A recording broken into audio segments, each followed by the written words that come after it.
5 Januari 2020, vaksin COVID-19 Sinovac mulai tiba di Makassar. Tahap awal, 30.000 dosis vaksin diterima dari total 66.000 vaksin yang akan diberikan ke daerah ini.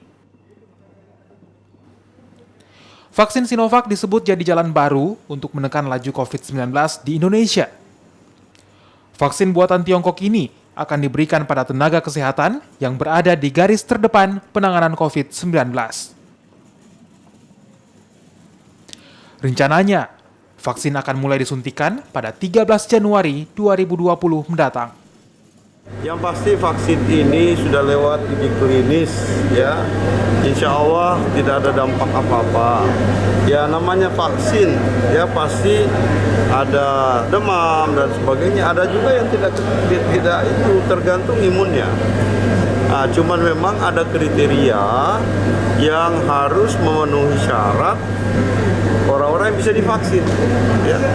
Jadi ini yang makanya saya bilang sama Kadis Kesehatan, data klinis masyarakat ini penting. Vaksin Sinovac akan disebar ke 24 kabupaten kota di Sulawesi Selatan. Jumlah vaksin yang diterima setiap daerah berbeda. Namun Makassar dan Kabupaten Pangkep jadi yang terbanyak menerima vaksin COVID-19. Meski vaksinasi telah dilakukan, namun tak serta-merta protokol kesehatan yang selama ini dijalankan bisa langsung ditinggalkan. Pola hidup sehat juga tetap jadi prioritas hingga COVID-19 bisa dikendalikan atau ditiadakan. Pola hidup sehat yang sudah kita jalani mulai bulan Maret sampai detik ini itu bagus. Itu saya lihat segi positifnya ya, begitu. Tinggal masyarakat bagaimana bisa menjadikan ini pembelajaran. Dulu hanya lewat sosmed jika kita tahu ada yang terpapar COVID. Sekarang keluarga dekat tak nih? Teman dekat, sahabat, tante, om.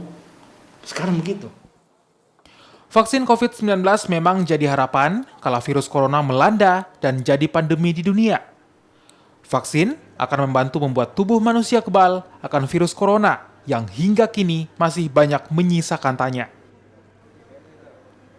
Tim Liputan Kompas TV.